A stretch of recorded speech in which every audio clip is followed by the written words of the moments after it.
It's back to the woman who smells of fish and other medical mysteries.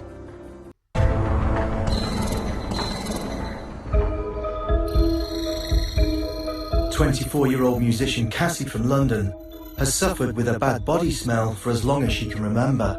If I can smell a smell in the room, I immediately think it's me, and I'll immediately kind of panic if there's a lot of people in the room. And it's made me quite paranoid.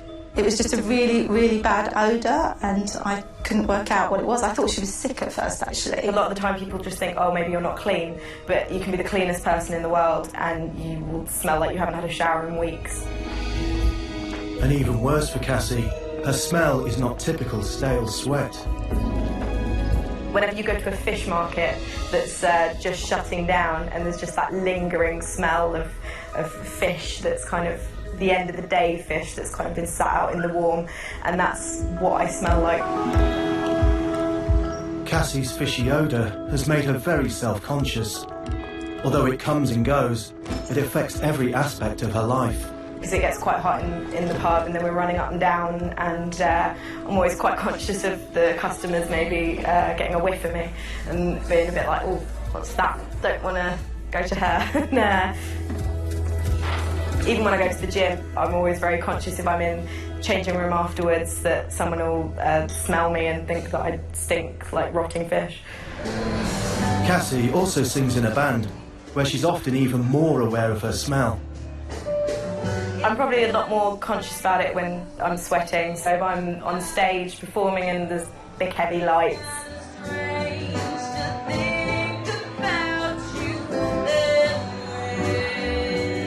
When you finish a set, when everyone wants to come up and say, hello, that was amazing, really enjoyed that. Oh, it's so nice to see you, but I haven't seen you for And it's always a bit awkward, and I'm thinking, oh, I hope I don't smell. I hope that's not like their first impression of me, is that I stink. Normal body odour tends to start around puberty, but Cassie's pungent fishy smell started when she was much younger. Cassie started sharing a room with her sister when she was 3 years old, and there's 10 years between them, so it was quite tricky at first. And her sister came to me and said, Mum, she smells really bad. What's she eaten? She's just stinks. And at first I was like, oh, you're just being really mean. So I went in, and the smell was definitely coming from her. It was almost like it was coming out of her pores. That's when I started thinking that there really is something not right, and I took her to the GP to find out what was going on. He was a family doctor that we'd been seeing my whole life, so we knew him. And we talked about it, and the doctor basically didn't want to know about it, pretty much laughed it off, said that this wasn't a real problem and it wasn't a real condition, and it was kind of a thing of, oh, maybe I didn't wash properly, or basically that sort of thing. It was kind of irritating that every time I tried to speak to anybody about it, they didn't really want to listen, and a lot of people didn't believe me. With no idea what could be causing her to smell of rotten fish, Cassie has had to do her own research. We kind of looked at all the possible things it could be. I've even looked into irritable bowel syndrome, I've looked into all sorts of things that are kind of similar. It just was so frustrating.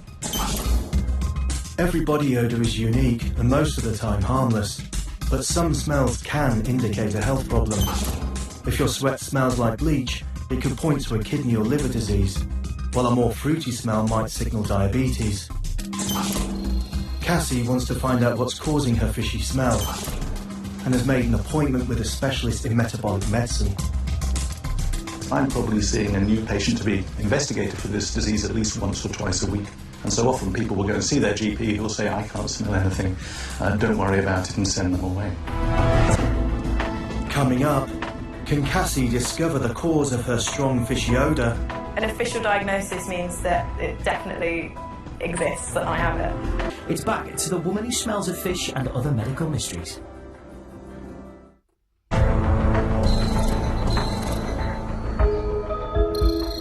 Professional singer Cassie has smelled of rotten fish on and off since she was a toddler.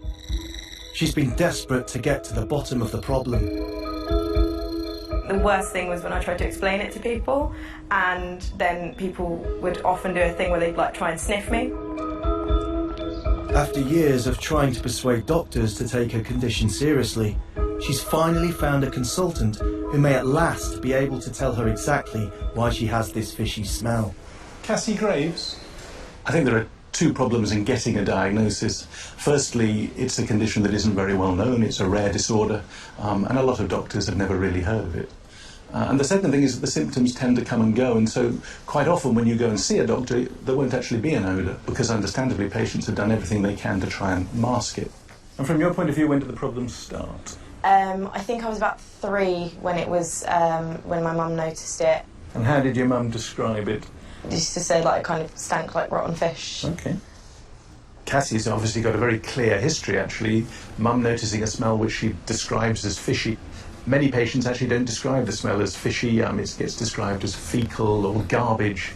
So I think when it's actually described as fish, that's a pretty strong pointer.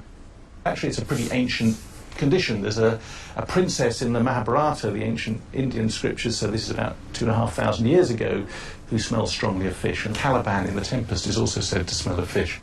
People have described it for many thousands of years, even though we've only understood it much more recently. After considering all the evidence, Dr Lachmann has no doubt about the diagnosis, and the clue is in the name. So trimethylaminuria, or fish odor syndrome, is a condition where the body can't metabolize a chemical called trimethylamine. This smelly chemical is produced when the body digests choline-rich foods like fish and eggs. So when sufferers eat these foods, they trigger the smell. It's quite good to finally hold that information in my hands after all these years. Good luck with the diet. That's quite exciting, it's quite liberating. Whilst there's no cure for fish odor syndrome, it's possible to keep the smell at bay by not eating certain foods. So Cassie's next appointment is with a dietitian. The most important thing really, in terms of the diet, is this bit here. What we want you to focus on is the foods that you can have rather than the foods that you can't. Fish is off the menu, but there are lots of other things to avoid too. So you see things like skimmed milk, also all your animal products really. The list is extensive. Peanuts, broccoli, cabbage, peas and beans should all be given a wide berth. It's quite nice to know that there's a lot of foods that I was kind of right to cut out of my diet in the first place, and a lot of new ones that I didn't really know were a problem. After more than 20 years of smelling like rotten fish, Cassie has a proper diagnosis and a treatment plan.